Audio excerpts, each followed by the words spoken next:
Hello everyone, welcome to पासीकस एडुकोर। कैसे हैं आप भाई? जैसे जैसे एग्ज़ाम पास आती जा रही है, थोड़ा थोड़ा डर भी लग रहा है सभी को, पर डरने की कोई बात नहीं है, क्योंकि जो भी चीज़ें हमने पढ़ी है वही चीज़ें आपको एमसीक्यू में पूछी जाएगी।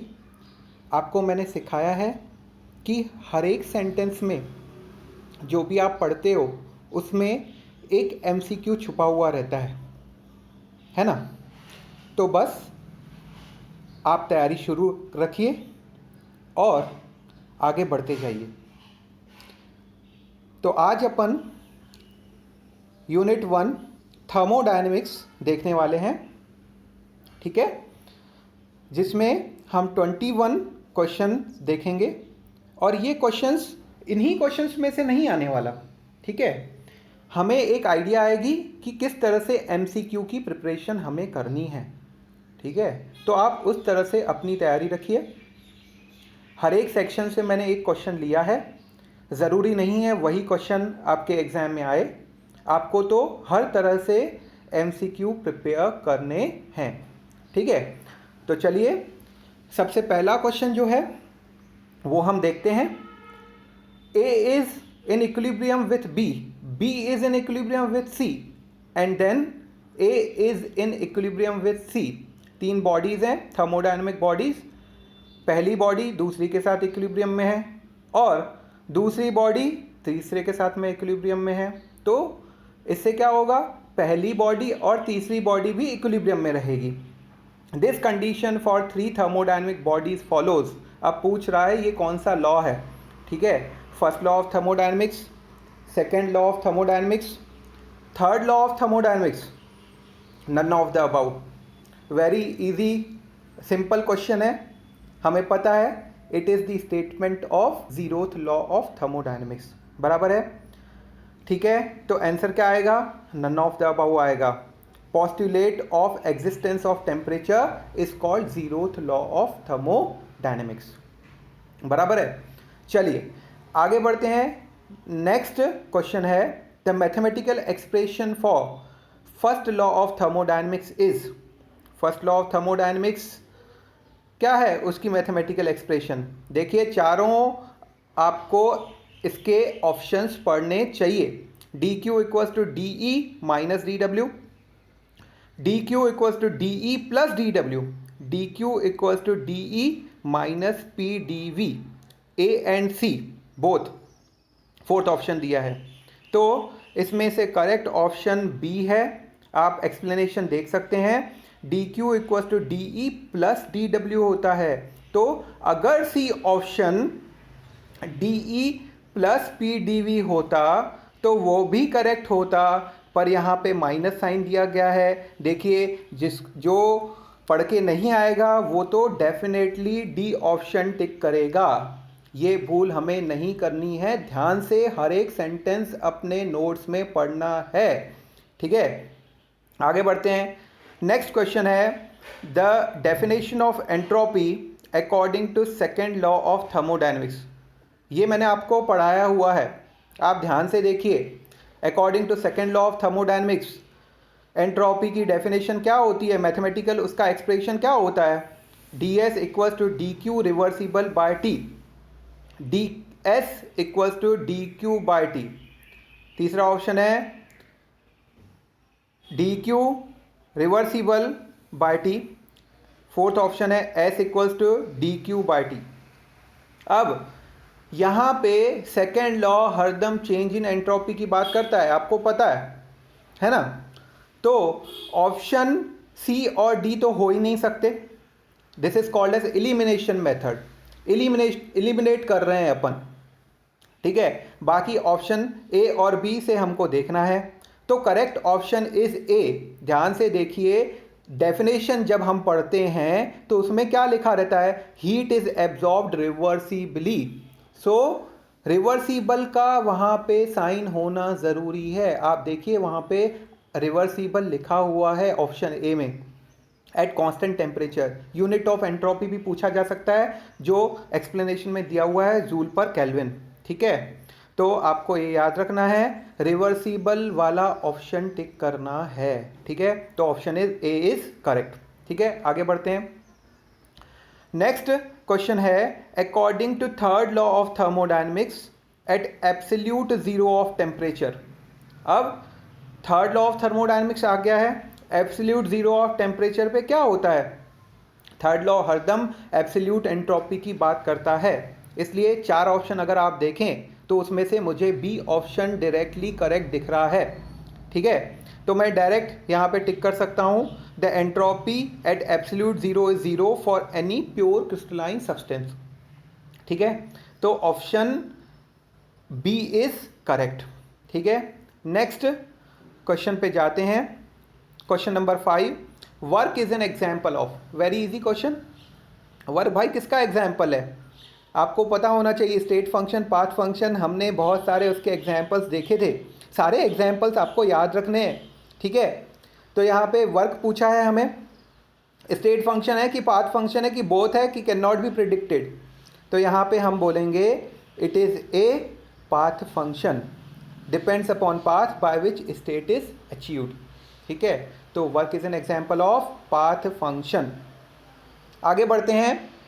नेक्स्ट क्वेश्चन है, exact differential is.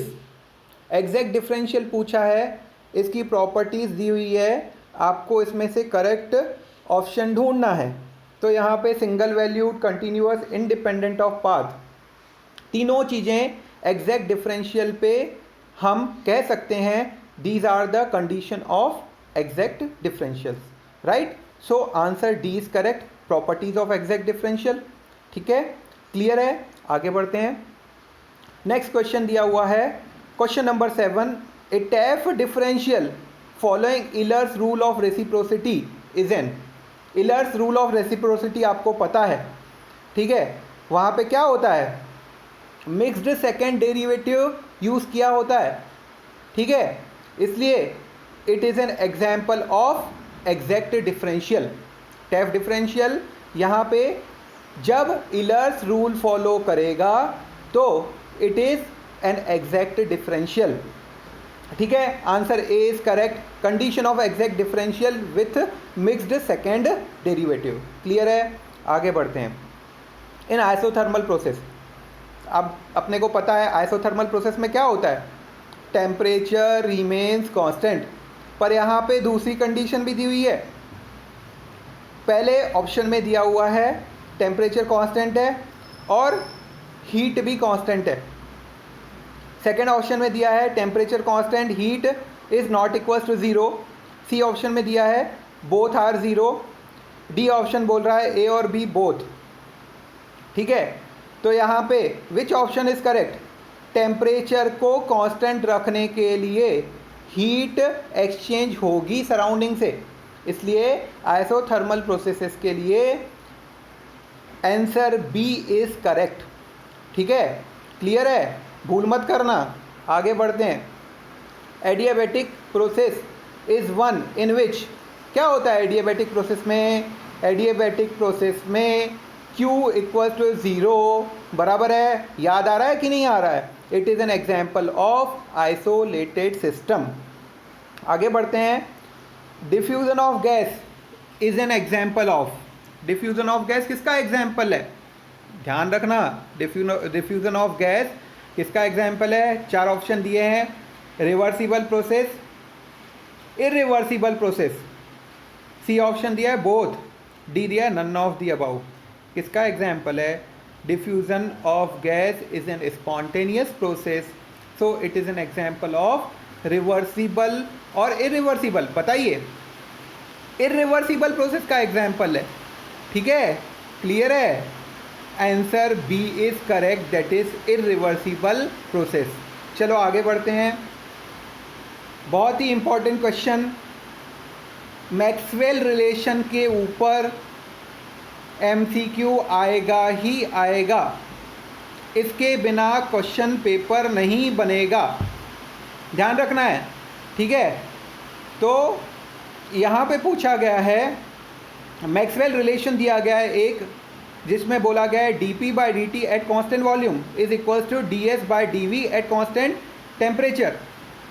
Is derive from, किससे डिराइव हुआ है? तो यहाँ पे एक्सप्लेनेशन देखो, एक्सप्लेनेशन में क्या बोला है, A is a function of volume and temperature. यहाँ पे 4 ऑप्शन दिए हैं, ई, एच, जी और ए, ठीक है, तो correct answer is A. Next question पे जाते हैं। नेक्स्ट क्वेश्चन भी हमने मैक्सवेल रिलेशन से लिया है। The correct Maxwell relation out of the following, बराबर, करेक्ट मैक्सवेल रिलेशन हमें ढूंढना है, इनमें से कौन सा करेक्ट है, ठीक है। तो यहाँ पे 4 इक्वेशन दी हुई है, बराबर, सॉरी 3 दी हुई है, बराबर है। कौन कौन सी इक्वेशन दी हुई है? dt by dv at constant entropy is equals to minus dp by ds at constant volume, ठीक है। अब यहाँ पे जितने भी ऑप्शन दिए हैं इसको हम कैसे प्रूव करेंगे कि करेक्ट कौन सा है? आपके पास में मैक्सवेल चेकर बोर्ड है, मैंने ये आपको क्लास में सिखाया था, इसको अपने पास में रखना है। यहाँ पे ऑप्शंस देख लीजिए। पहला ऑप्शन हम चेकर बोर्ड से देख सकते हैं, dt by dv at constant entropy, बराबर है ना, dp by ds at constant volume, ये तो बराबर है। अब नेगेटिव साइन को हम कैसे पहचानेंगे? नेगेटिव साइन कहाँ लगाना है? तो यहाँ पे लिखा हुआ है s और p जिस साइड में साथ में दिखेंगे उसमें हम नेगेटिव साइन लगाएंगे, तो नेगेटिव साइन भी लगा हुआ है। ए ऑप्शन तो करेक्ट है, ठीक है। अब यहाँ पे दूसरा कोई ऑप्शन करेक्ट हो ही नहीं सकता, क्योंकि यहाँ पे एक ऑप्शन हमें करेक्ट मिल गया है और सेकंड और थर्ड ऑप्शन जो है वो करेक्ट नहीं हो सकते, क्योंकि डी में क्या दिया हुआ है, बी और सी, ठीक है, ठीक है। तो ये भी एक मेथड है आंसर निकालने की, पर बी और सी ऑप्शन भी आप चेक करिए। बी ऑप्शन में क्या होना चाहिए, आप देखिए वहाँ पे प्रेशर और एंट्रोपी दोनों तरफ हमें दिख रही है, ठीक है, दोनों तरफ हमें दिख रही है, इसलिए दोनों तरफ नेगेटिव साइन आएगा, बराबर है, दोनों तरफ नेगेटिव साइन आएगा, नेगेटिव नेगेटिव कैंसिल होके पॉजिटिव हो जाएगा, ठीक है। और थर्ड एग्जाम्पल जो है, थर्ड एग्जाम्पल में नेगेटिव साइन नहीं आएगा, क्योंकि वहाँ पे S and P same side में नहीं है, ठीक है, इसलिए ऑप्शन ए इज करेक्ट। आगे बढ़ते हैं। Molar volume is an example of, आपको पता है इंटेंसिव और एक्सटेंसिव प्रॉपर्टीज हमने सीखी थी, तो वॉल्यूम जो है वो एक्सटेंसिव प्रॉपर्टी है, जबकि when unit amount of substance is defined तब any extensive property become intensive property. So correct answer is A, that is intensive property. Next question पे जाते हैं। In method of intercepts to determine PMV, बराबर, partial molar volume, if total volume is plotted against mole fraction the slope at any point. Slope क्या आएगा? आपको हर एक sentence ध्यान से पढ़ना है नोट्स में, डायरेक्ट थियरी से क्वेश्चन पूछा गया है, इट्स आंसर इज ए, ठीक है, आंसर ए है V2 बार माइनस V1 बार, ठीक है, तो ये आपको देख लेना है। हम नेक्स्ट क्वेश्चन पे जाते हैं, question number 15। Ideal solutions suggest that, ideal solutions की कंडीशन पूछी है।